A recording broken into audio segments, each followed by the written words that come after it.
Hey guys, welcome back to the channel. Today we're going to be staining this table that we built. We actually built it a few months ago, but we've been waiting for the wood to dry out. Some of the wood wasn't completely dry when we put it together. And now that we have this nice sunny day, we're going to get the stain on it. We're going to walk you through a few of the steps. So let's get started. Okay guys, so the first step that you usually want to do, and that we've actually already done it, is you want your wood surface to be prepared. So clearly this doesn't have a stain on it already, and it is Douglas fir.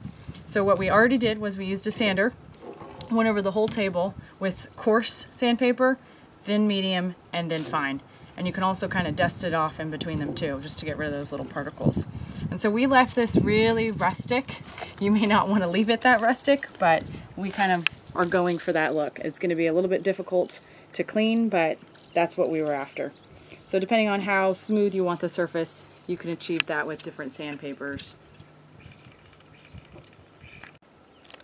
So since the table has already been cleaned off, there's no dust on it left over from the sandpaper, we're going to actually start with this wood conditioner. And we have found, we've done other furniture, I would always recommend using a wood conditioner because it actually helps that stain spread evenly, especially in a really porous wood like this one and all these different areas. So we're going to go ahead and put this on first, and we'll show you how we do that.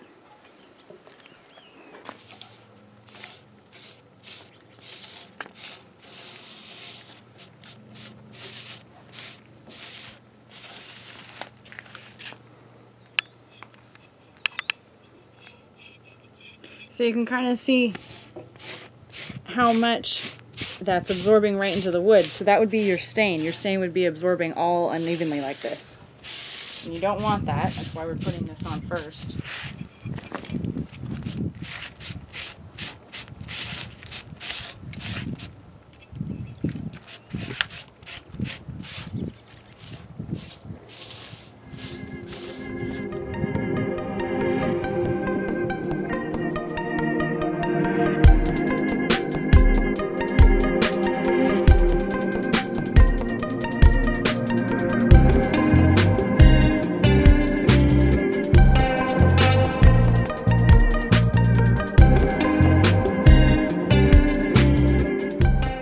So one other thing I want to point out is that you want to read the instructions on your preconditioner, because ours is meant to be used with an oil-based stain, not a water-based stain.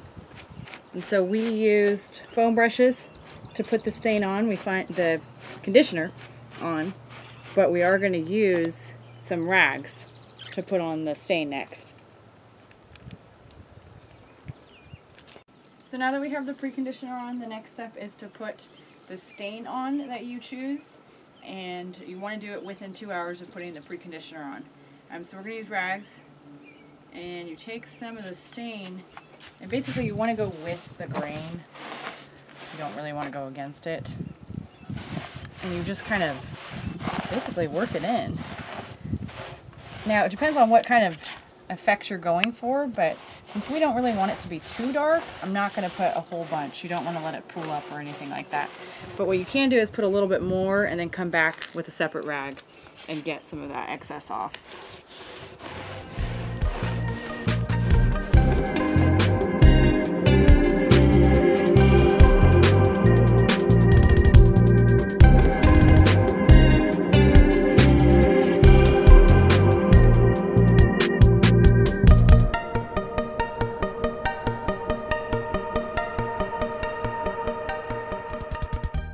Okay, so we finished the stain, and so we've done this before, and we want kind of a lighter look on this table, so we just did one coat.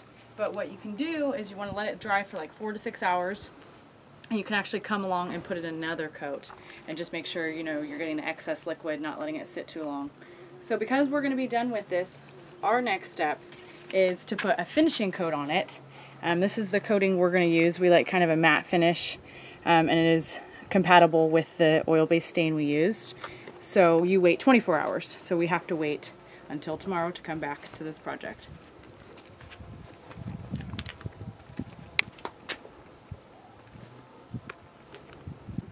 So now that it's been 24 hours, we're going to put a final coat of this protective finish on. And the reason we're using this is because this is going to be a kitchen table, and we just want to be able to wipe it off and not let spills or any sort of things absorb into the wood. So our first thing that we're going to do is use these brushes, paint it on, and then we're going to let it dry for a few hours, and then we'll sand in between, and we'll get back to you when we do that. Okay, so it's been 2 hours. We've let this coating dry on here. Now we're going to go over and sand with this 220 grit paper, sandpaper.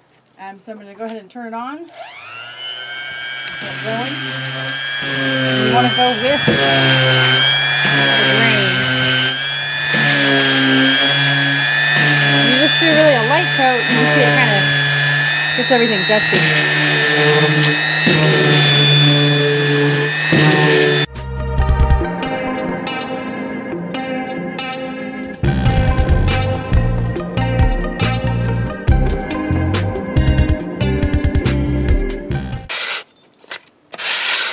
So another way we recommend sanding and getting into some of the tighter spots is just grabbing a piece of sandpaper, 220, and just going over legs or anything that's a little trickier to get.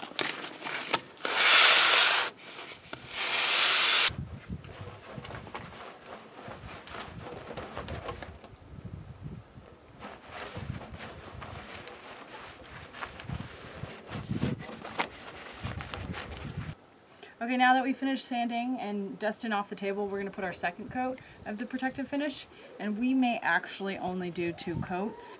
The back of this recommends 3 coats, but I think we're going to stick with 2 this time.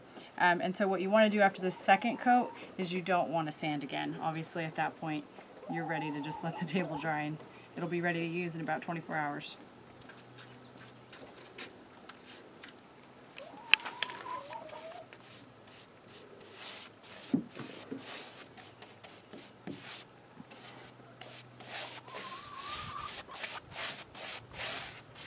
You want to have a nice even layer, because if you leave any little globs behind, that will show up. It'll dry clear, but it'll show up as texture that you don't want.